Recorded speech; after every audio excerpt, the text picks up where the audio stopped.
My mother-in-law didn't know I paid the $4,800 rent. She demanded I leave so my daughter and her husband could start a family. The next day I called movers, packed everything and left. Seeing me actually go, she panicked, realizing too late what she'd pushed for. The bank statement in my hands showed a balance of $847. David's paycheck stub, crumpled on our kitchen counter, revealed he'd earned $2,100 last month. Our rent alone was $4,800. The math didn't add up, and suddenly 13 years of my marriage started making perfect sense. I set the papers down carefully, my fingers trembling slightly as the reality washed over me. 4 years, I'd been living in a carefully constructed fantasy where David was the provider and I was just helping out with my part-time pharmacy job. But these numbers told a different story entirely. I was the one keeping us afloat, and somehow everyone in this family had convinced themselves otherwise. The irony would have been funny if it wasn't so devastating. Just yesterday, Erica had bragged to her bridge club about David's success, gesturing around our spacious downtown apartment with obvious pride. "My son works so hard to give his family a comfortable life," she'd announced while serving coffee in the expensive cups I'd bought during a holiday sale at the department store. Before we continue, I want to thank you for joining me in sharing these stories about standing up for yourself. If you believe women deserve respect in their own homes, please consider subscribing. It's free and helps us reach more people who need to hear this. Now let's see how this unfolds. I walked to our living room and looked around with new eyes. The leather sectional where Erica spent her afternoons watching soap operas, purchased with my overtime pay after working 3 consecutive weekends. The dining table where we ate mostly silent dinners, bought with money from my evening shifts when David claimed he was working late. Even the coffee maker Erica used every morning came from my employee discount at the pharmacy where I'd picked up extra hours to cover our utilities. 13 years ago, standing at the altar in my simple white dress, I'd believed David's promises about acceptance and love. His voice had been so sincere when he held my hands and swore that my infertility wouldn't matter to anyone who truly cared about me.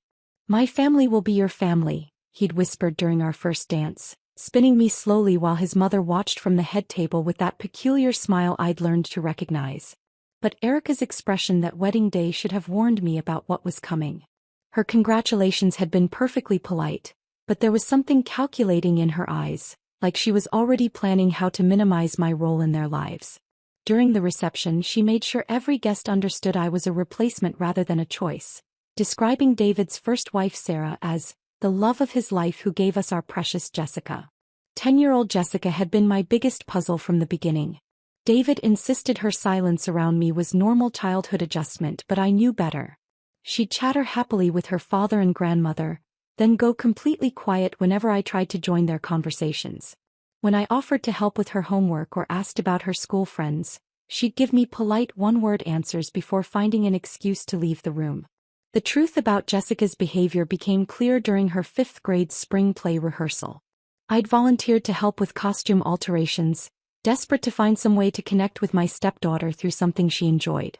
While kneeling behind the costume rack in the school auditorium, pinning hems and adjusting sleeves, I overheard a conversation that explained everything. "Some women just aren't meant to be mothers," Erica was telling another parent near the stage, her voice carrying further than she probably intended. "They try so hard to force themselves into families where they don't belong. It's almost painful to watch sometimes." The other mother made a sympathetic murmur, encouraging Erica to continue. "My granddaughter has been through enough changes already. She doesn't need another mother figure confusing her about where her loyalties should lie. Children need consistency, not someone trying to replace their real parent." I kept my head down, pretending to focus on the costume work while my heart hammered against my ribs. When I finally looked up, Erica was staring directly at me with that same cold smile from our wedding reception. She'd known I was listening to every word. That evening, I confronted David about what I'd heard and Jessica's increasingly distant behavior toward me. He rubbed his temples like I was giving him a headache and sighed heavily. "Mom's just protective of Jessica. You have to understand, Sarah's death was traumatic for everyone involved. Mom stepped in immediately to help raise Jessica, and they developed this incredibly close bond. But what does that have to do with Jessica refusing to acknowledge my existence? These family dynamics are complicated. You can't force emotional connections. They have to develop naturally over time. Except time wasn't helping anything. If anything, Jessica's rejection was becoming more obvious and deliberate. She'd started calling me David's wife, instead of using my name, even in direct conversation. During family dinners, she'd ask her father to pass messages to me rather than speak to me directly, despite sitting just 3 feet away. The financial deception had begun innocently during David's career troubles 5 years into our marriage. His architecture firms struggled when the economy declined and construction projects were canceled throughout the city. His paychecks became irregular and significantly smaller, while our expenses remained the same. "This is just temporary," David kept reassuring me as I picked up additional shifts at the pharmacy. "The market will bounce back soon and things will return to normal." I didn't mind working longer hours initially. The pharmacy job gave me purpose and independence. Plus, I genuinely enjoyed helping customers with their medications and health questions. What bothered me was how quickly David and Erica seemed to forget about my increased contributions to our household finances. When neighbors complimented our apartment or new purchases, David would smile modestly and make vague comments about doing reasonably well in his career. Erica would beam with maternal pride and tell people how hard her son worked to provide security for his family. Neither of them mentioned the 45 hours per week I was spending at the pharmacy to make their comfortable lifestyle possible. My first major secret purchase was our dining room set. David had complained for months about our old table, claiming it looked cheap and embarrassed him when colleagues visited for dinner. I spent weeks researching furniture options and saved enough money to buy a beautiful solid wood table with 6 matching chairs. When the delivery truck arrived, David assumed his latest commission had been larger than expected. "This looks fantastic," he said, running his hand along the polished surface. "I'm really glad we could finally afford to upgrade our dining room." I didn't correct his assumption. It felt harmless to let him maintain his pride as the family provider while I quietly contributed to our shared happiness. But that small deception became a pattern that grew larger and more complex over time. The leather sectional sofa came from 3 weeks of overtime pay. The new washer and dryer set required a month of weekend shifts. The 65-inch television that Erica loved to brag about to her friends cost me 2 months of evening hours, but she credited David's recent promotion whenever anyone asked about it. Eventually, I was paying our entire $4,800 monthly rent without anyone's knowledge. When David's income dropped to almost nothing during his worst period, I quietly arranged with our landlord to handle the payments directly. I asked them to continue addressing statements to David to avoid uncomfortable questions about our financial arrangements. Living this elaborate lie became exhausting, but I convinced myself it was temporary and necessary for family harmony. I told myself these financial sacrifices would eventually pay off in family acceptance, but Erica had different plans for my future. The systematic destruction of my self-worth began with small exclusions that grew into calculated cruelty over the years that followed. The first major blow came during Jessica's sophomore parent-teacher conference. I'd requested the afternoon off from the pharmacy, something I rarely did since we needed every hour of my income. I even bought a new navy dress, wanting to look professional when meeting Jessica's teachers for the first time as her stepmother. I prepared a list of thoughtful questions about her academic progress and college preparation, genuinely excited to be included in this important aspect of her life. I was standing in our hallway with my purse in hand, keys ready, when Erica emerged from the kitchen wearing her best coat and carrying her leather handbag. "Where are you going?" she asked, looking genuinely confused.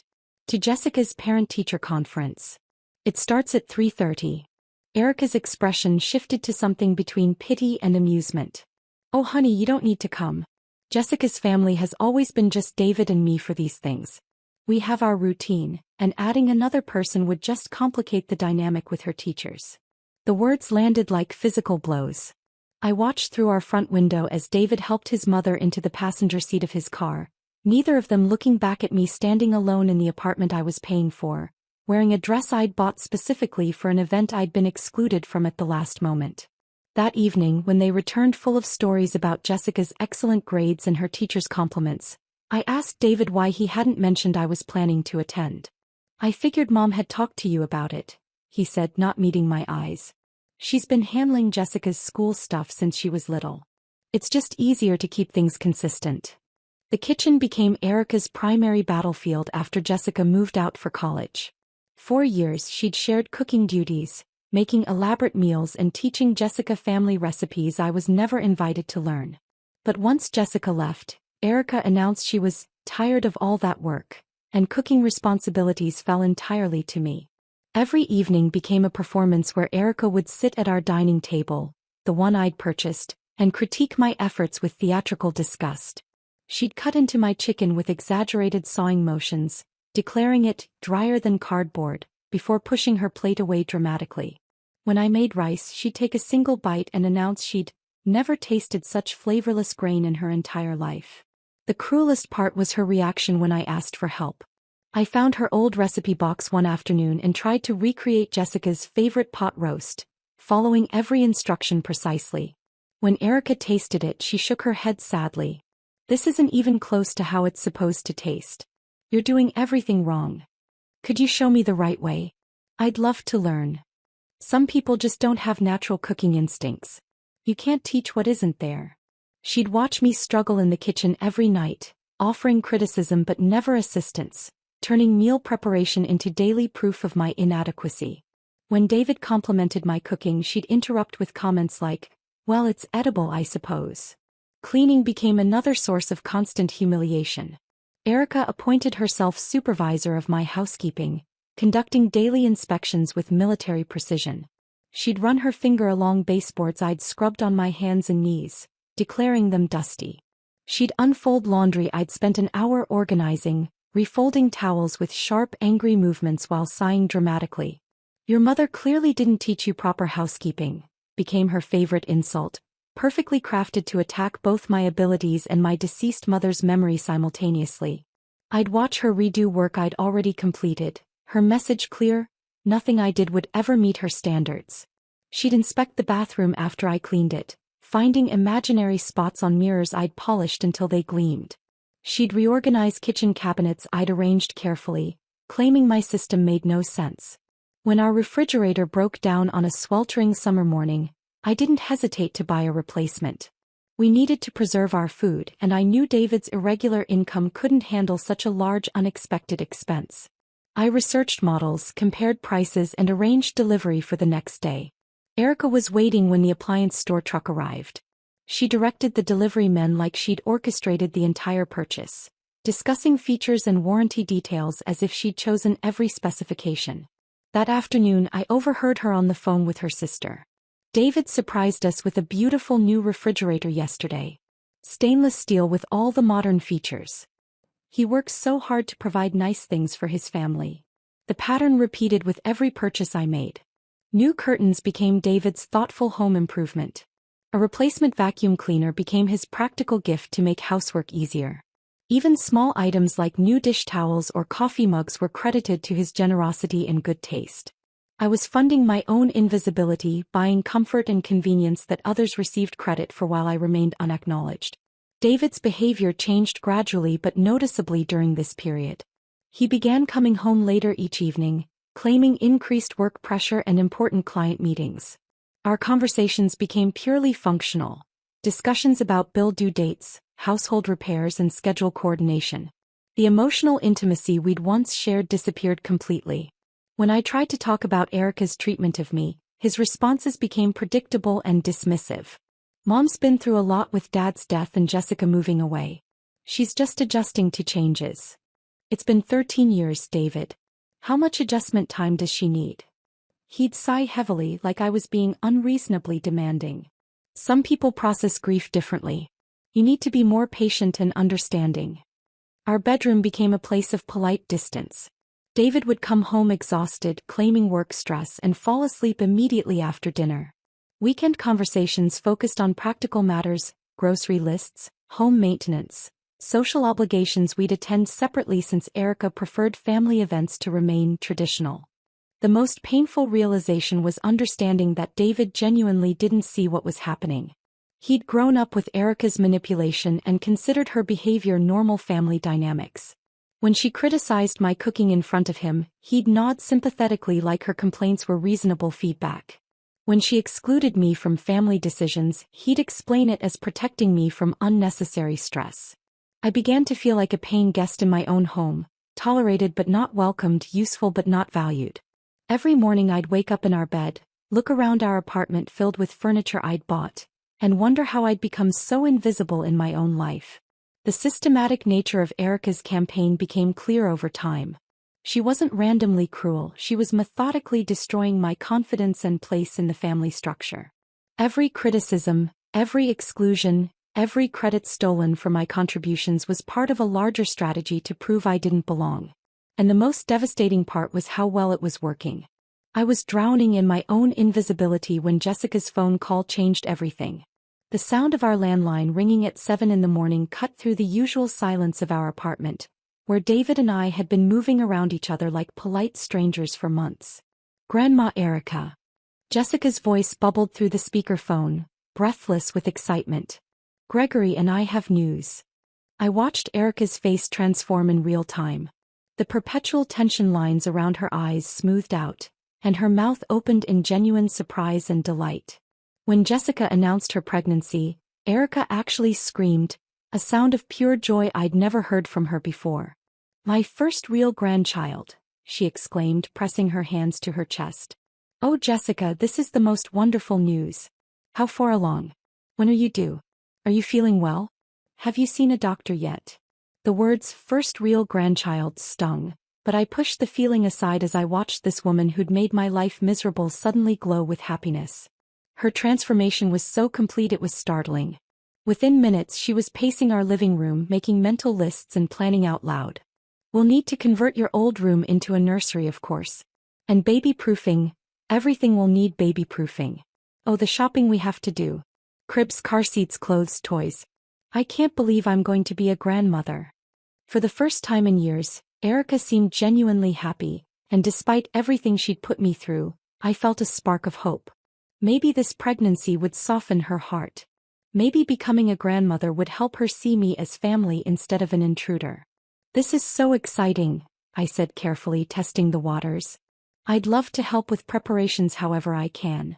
Erica glanced at me briefly, her joy dimming just slightly, but she nodded. "There will be plenty to organize." The shopping spree began the very next day. Erica appeared at breakfast with magazines, catalogs, and printed pages from baby websites spread across our dining table. She'd been awake since 5 in the morning, researching everything from organic cotton onesies to state-of-the-art baby monitors. "We need to get the essentials ordered right away," she announced, circling items with red pen. "The good stuff sells out quickly, and I refuse to let my grandchild settle for second-rate products." I watched our bank account drain with alarming speed over the following weeks. Every day brought new packages: a deluxe stroller system for $800, an organic mattress for $400, designer baby clothes that cost more per outfit than I spent on myself in a month. Erica justified each purchase as absolutely necessary for the baby's health and development. When I gently suggested that Jessica and Gregory might want to choose some items themselves, especially big purchases like cribs and car seats, Erica's response was swift and cutting. "You wouldn't understand the joy of preparing for your own grandchild," she said, not looking up from her latest catalog. "Some women never get to experience this feeling. This is what grandmothers do: we prepare, we provide, we make sure everything is perfect." The implication was clear. I wasn't really going to be this baby's grandmother, so my opinion didn't matter. But despite the sting of her words, I found myself getting caught up in the excitement anyway. After years of feeling useless in this family, here was finally something I could contribute to meaningfully. I volunteered to help prepare Jessica's old bedroom, spending my days off from the pharmacy cleaning out closets and researching baby-safe paint options. I bought books about child development and safety, highlighting important sections and leaving them strategically around the apartment where Erica might notice my efforts. In the evenings, I started knitting a baby blanket soft yellow yarn since we didn't know the gender yet. I'd work on it after dinner while watching television with David and Erica, imagining holiday gatherings where I'd finally have a role to play. I pictured myself as the step-grandmother who taught this child to ride a bike or helped with homework. Maybe this baby would be the bridge that finally connected me to this family. "That's lovely work," David said one evening, noticing my knitting project. "The baby will treasure that."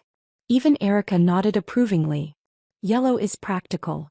And handmade gifts are always special." For a few weeks I allowed myself to believe that everything was changing. Erica included me in discussions about nursery themes and baby gear. She asked my opinion about which high chair offered the best safety features. When packages arrived, she'd show me each item and explain why she'd chosen it. But the financial reality became impossible to ignore. Our savings account, which I'd carefully built up through extra pharmacy shifts and careful budgeting, was disappearing at an alarming rate. We'd gone from having a comfortable emergency fund to owing money on 3 different credit cards. When I finally worked up the courage to address our spending, David's reaction revealed how little he understood about our actual financial situation. "Are you suggesting my earnings aren't adequate to support my family?" he asked, his voice tight with wounded pride. "I'm not criticizing your income. I'm saying we're spending more than we're bringing in, regardless of who earns what. Mom is excited about her first grandchild. She wants to provide the best for Jessica's baby. Isn't that what families do for each other?" I stared at him, realizing he genuinely believed his mother's shopping spree was being funded by his architecture work. He had no idea that every baby purchase was coming from my pharmacy paychecks, just like everything else in our household. The delusion was so complete that pointing out the truth would destroy what little self-respect he had left. "I just think we should set some limits," I said carefully. "Limits on my mother's joy? On preparing for my grandchild?" The conversation ended there, but the damage was done. I could see the resentment in David's eyes, the feeling that I was being stingy about family priorities. He started coming home even later, avoiding discussions about money entirely. The perfect storm arrived 2 months before Jessica's due date when she called crying about Gregory's job loss. The manufacturing plant where he'd worked for 3 years was closing, and they were facing unemployment with a baby on the way. "I don't know what we're going to do," Jessica sobbed over the phone. "Our lease is up next month and we can't afford to renew it without Gregory's salary. We're going to be homeless with a newborn." My heart broke for them. Despite Jessica's coldness toward me over the years, she was still a young woman facing a terrifying situation. I immediately started thinking about practical solutions. Maybe we could help them find an affordable apartment nearby, contribute to a security deposit, or help with their first few months of expenses. "Don't worry, sweetheart," Erica said into the phone, her voice soothing and confident. "Grandma will figure something out. Family takes care of family." After Jessica hung up, Erica sat quietly at our kitchen table, her expression thoughtful and calculating. I could practically see the wheels turning in her mind as she worked through different scenarios. "What are you thinking?" I asked. She looked at me with that familiar cold smile, and suddenly I knew that whatever solution she was developing wouldn't include my comfort or well-being. "I'm thinking about what's best for Jessica and my grandchild," she said simply. "Sometimes that requires making difficult decisions about priorities." The way she said priorities made my stomach clench with sudden anxiety. After years of systematic humiliation, I recognized that tone. Erica was planning something, and I had a sinking feeling that I was about to discover exactly how expendable she considered me to be. The anxiety from Erica's calculating expression lingered through the night, making sleep impossible. I tossed and turned, replaying her words about difficult decisions, and wondering what solution she was planning for Jessica's housing crisis. When Tuesday morning arrived, I dragged myself to the kitchen expecting another day of subtle hostility and invisible existence. Instead, Erica was sitting at our dining table with perfect posture, her hands folded neatly in front of her like she was conducting a business meeting. She wasn't reading the newspaper or checking her phone like usual. She was simply waiting, and something about her stillness made my skin crawl. "We need to talk," she said before I could even reach for my coffee mug. The tone was different from anything I'd heard from her before. Not the usual passive-aggressive criticism or theatrical disappointment, but something cold and final. My hand trembled slightly as I poured coffee from the machine I'd bought 6 months ago, the one she'd claimed credit for when her bridge club friends visited. "What's on your mind?" I asked, trying to keep my voice steady. Erica's expression was unlike anything I'd seen in 13 years of living with her. Her eyes held a strange satisfaction, like she'd been planning this conversation for years and was finally ready to execute her plan. The morning light from our kitchen window cast sharp shadows across her face, making her look almost predatory. "Since Jessica and Gregory need to start their family properly," she began, her voice steady and businesslike, You need to leave. The words landed like physical blows. I set my coffee mug down carefully, my mind struggling to process what I'd just heard. Leave? What do you mean leave? I mean pack your belongings and vacate this apartment. Tomorrow. The casual way she delivered this ultimatum was breathtaking. She might have been discussing the weather or asking me to pick up groceries. But her eyes were sharp and focused, watching my reaction with obvious pleasure. This is my home too, Erica. David and I are married. Jessica needs stability for her child. Gregory needs work, and David can help him find opportunities in the architecture field. They need space to build their new life without complications. Complications. Her smile was thin and cruel. You've been redundant in this family for years. We don't need another mother figure confusing things. Jessica has me for guidance, and the baby will have its real grandmother. Your presence just creates unnecessary tension. I stared at her, my brain refusing to accept what I was hearing. You can't just kick me out of my own home. Can't I? She leaned back in her chair, completely relaxed now that her cards were on the table. You've been living here as David's wife, but that arrangement isn't working for our family's future needs. Tomorrow is your deadline. 24 hours. She was giving me 24 hours to abandon the life I'd spent 13 years building, the apartment I'd been paying for, the furniture I'd bought piece by piece with my pharmacy wages. Where exactly do you expect me to go? That's not really my concern. You're a grown woman with a job. I'm sure you'll figure something out. The cruelty in her voice was staggering, but she wasn't finished.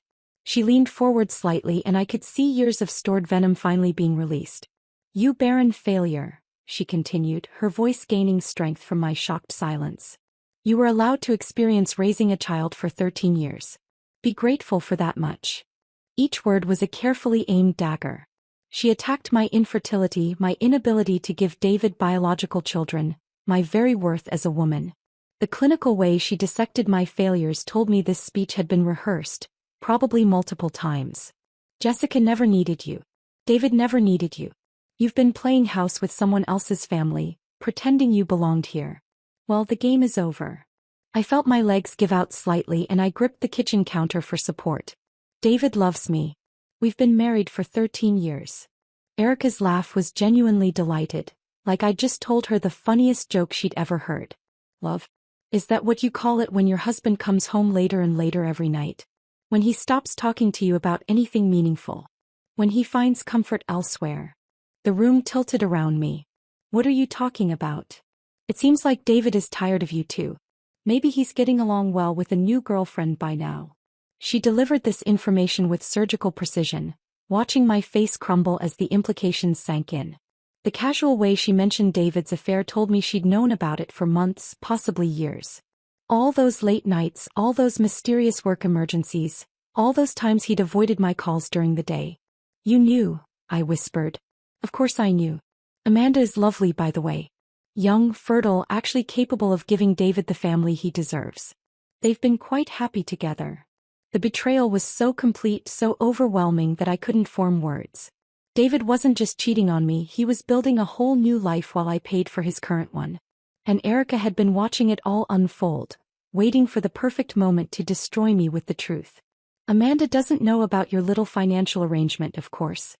David's been quite clever about maintaining his provider image with her. But once you're gone, that won't matter anymore. My hands were shaking so badly I could barely hold on to the counter. How long? How long what? How long has David been seeing her? Erica pretended to consider the question. Oh, about 8 months now. Right around the time you bought that lovely new television set that David claims he purchased for the family. 8 months. While I'd been working extra shifts to pay for our household expenses, while I'd been knitting baby blankets and dreaming about finally finding my place in this family, my husband had been building a relationship with another woman. With trembling hands, I reached for my phone and dialed David's office number. The receptionist's voice was apologetic but clear. I'm sorry, but Mr. Martinez is out of the office today. He's taken several personal days this week. Personal days he hadn't mentioned to me. I tried his cell phone, but it went straight to voicemail. I called again. Voicemail. Voicemail. David, it's me. Please call me back. Something's happened and I really need to talk to you. I left 3 more messages, my voice getting more desperate with each one. Erica watched this pathetic display with obvious satisfaction, like she was enjoying a particularly good television show. "He's probably with Amanda right now," she said conversationally. "They spend a lot of time together at that little hotel downtown. The Marriott, I believe." I slumped into a chair at the dining table I'd bought with my overtime pay, surrounded by baby supplies I'd helped purchase, in an apartment I'd been secretly funding for years. Everything I'd thought was real, my marriage, my family, my home, had been an elaborate lie. "Why?" I asked, my voice barely a whisper.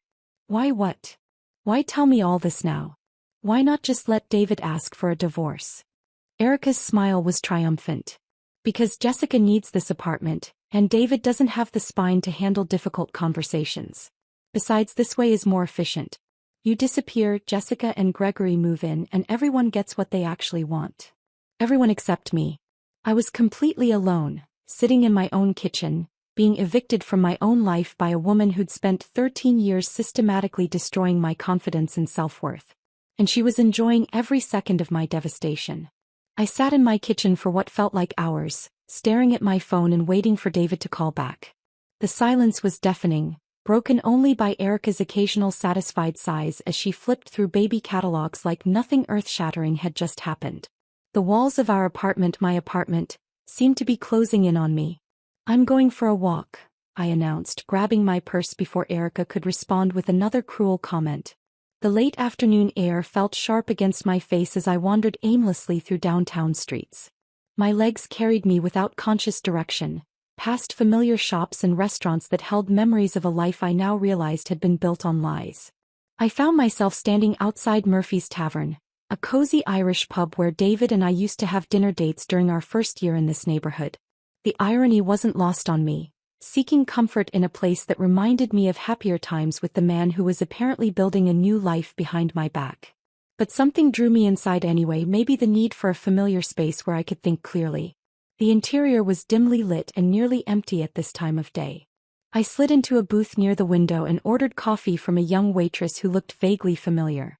When she returned with my drink, she hesitated beside my table. "Mrs. Martinez? You probably don't remember me, but I'm Emma.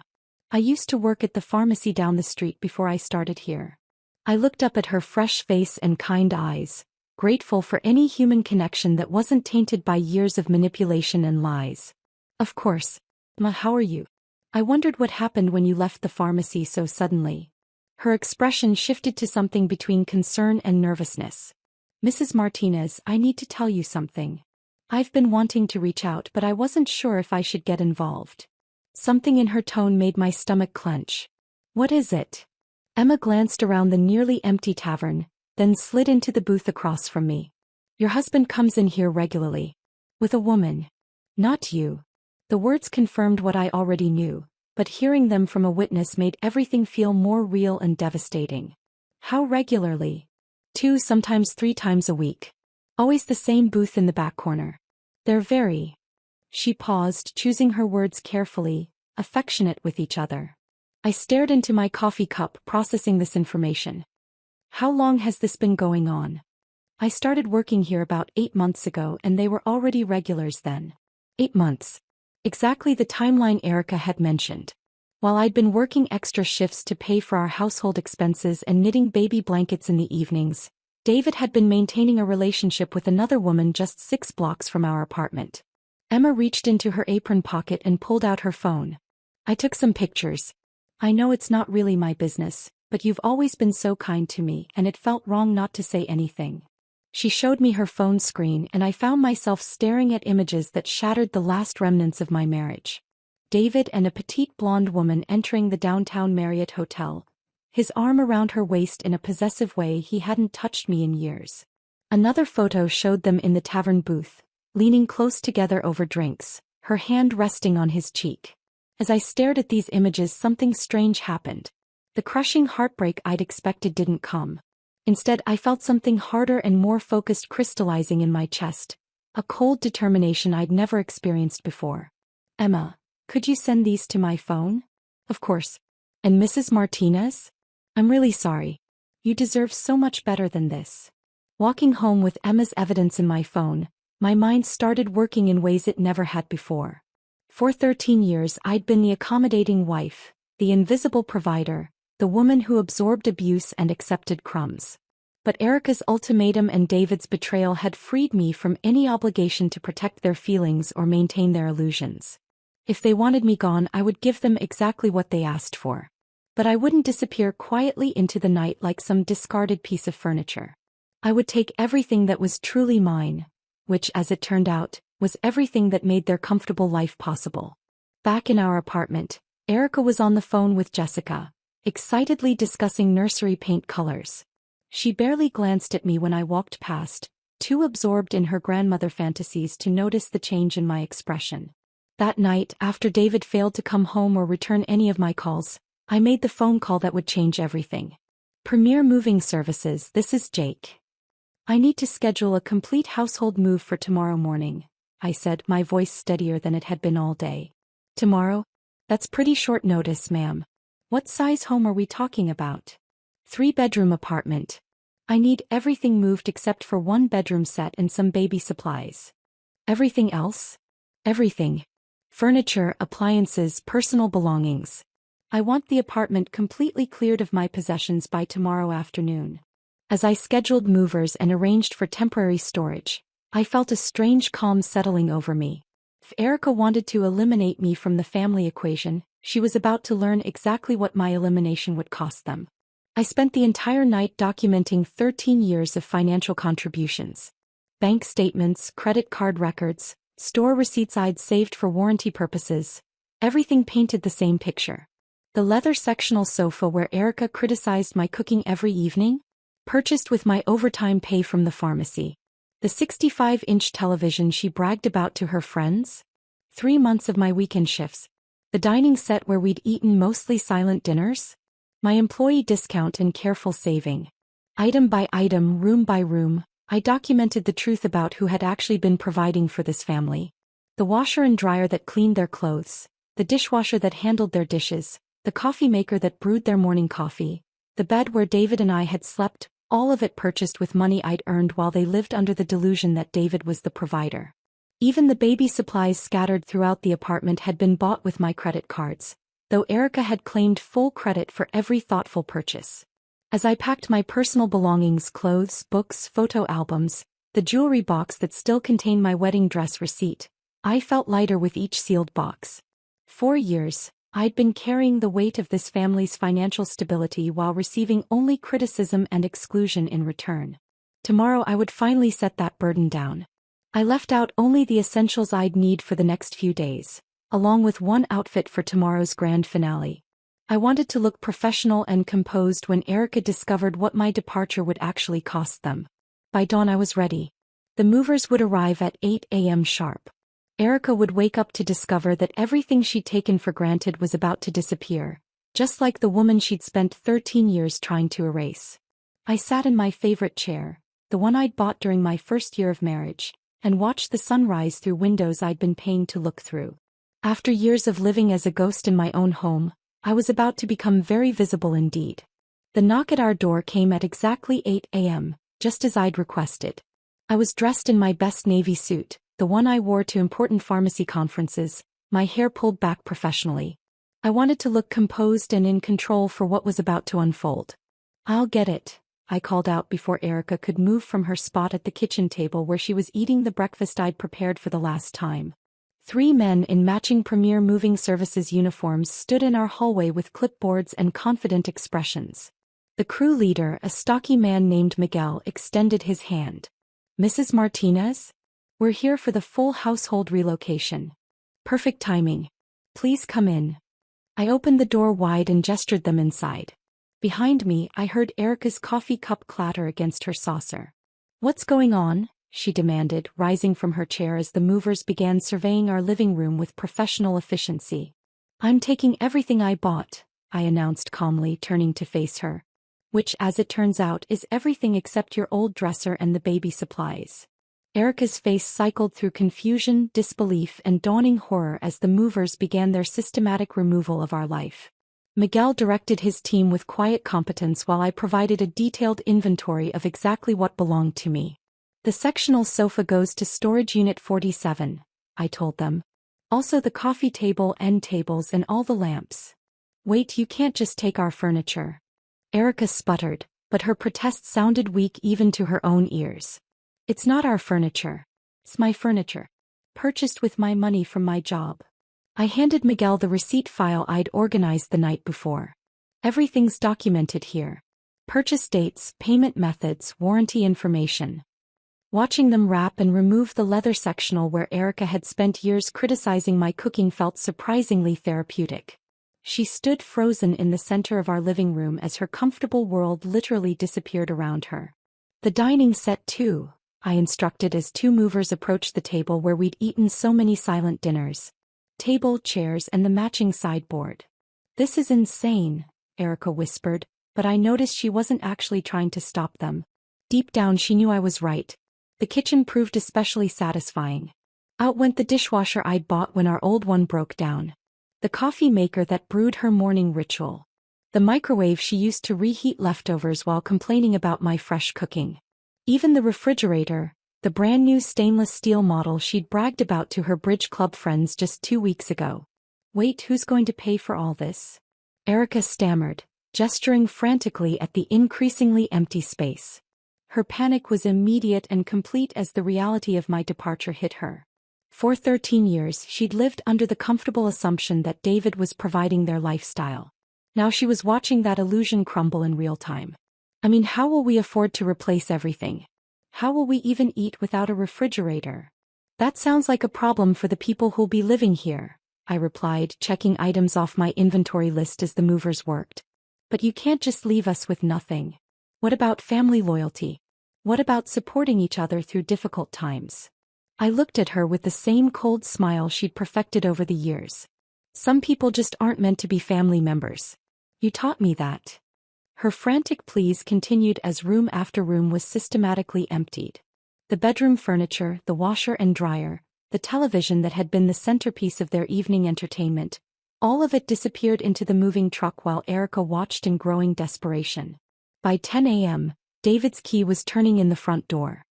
He walked in with Jessica and Gregory, clearly expecting to find me cowering and ready to negotiate. Instead they found a nearly empty apartment and 3 movers carrying out the last of my belongings. What the hell is happening here? David demanded, his voice cracking with shock. I'm leaving just like your mother requested. I'm taking my things with me. Jessica looked around the bare space with wide eyes. But where will we live? Where will we put the baby's things? That's an interesting question, I said, pulling out the rental agreement I'd retrieved from our files. The monthly rent for this apartment is $4,800. Due on the 1st of every month. Gregory's face went completely white as he processed the number. $4,800? Every month. That's impossible, Jessica said. Dad's been paying that this whole time? David's embarrassed silence spoke volumes. He stood in the middle of our empty living room, unable to meet anyone's eyes, finally exposed as the financial failure he'd been hiding behind my earnings. We can't afford $4,000 a month, Gregory said quietly. My unemployment benefits are only $1,200. Even if I found work immediately. Well then, I said, slinging my purse over my shoulder and heading toward the door, I guess you'll need to find somewhere else to live. Please direct any further communication through my lawyer. I was almost to the hallway when inspiration struck. I turned back to face David one last time. Oh, and David? I have some interesting photos of you and Amanda at the Marriott. Multiple occasions, very clear images. I'm sure your divorce attorney will find them fascinating evidence of marital misconduct. The look of absolute terror that crossed his face was worth 13 years of patient suffering. Behind him, Jessica gasped and Erica actually stumbled backward. You've been cheating? Jessica's voice was high and incredulous. While she was paying for everything. How did you? David started, then stopped, realizing any explanation would only make things worse. Emma at Murphy's Tavern is very observant, I said casually. And apparently she's been documenting your regular dates for months. I walked out while they were still processing this final revelation, leaving them standing in their empty apartment with the baby supplies as the only remaining furniture. The moving truck pulled away as I settled into my car, 13 years of accumulated possessions finally back under my control. The weeks that followed brought a series of satisfying updates. David agreed to the divorce settlement quickly once faced with photographic evidence of his affair. Jessica and Gregory, unable to afford the rent, had to move back to her cramped studio apartment with a baby on the way. Most deliciously, Amanda, David's precious girlfriend, wanted nothing to do with supporting his elderly mother or helping with his mounting alimony payments. Erica, who had spent years planning to discard me, suddenly found herself facing the very real possibility of assisted living placement. The family she'd prioritized over basic human decency was too broke and overwhelmed to provide the comfortable retirement she'd expected. My new apartment near the financial district was smaller but entirely mine. I returned to full-time work at the pharmacy, rediscovering the satisfaction of financial independence and professional respect. For the first time in 13 years, I was living for my own happiness instead of serving people who saw me as expendable. Sometimes revenge isn't about hurting others. It's about removing yourself from people who never deserved your generosity in the first place. I had finally stopped being invisible, and the view from my new life was absolutely beautiful. If this story of ultimate revenge had you cheering, hit that like button right now. My favorite part was when the movers started removing everything while Erica watched in horror, realizing she'd been living off my money all along. What was your favorite moment? Drop it in the comments below. Don't miss more empowering stories like this. Subscribe and hit that notification bell so you never miss an upload.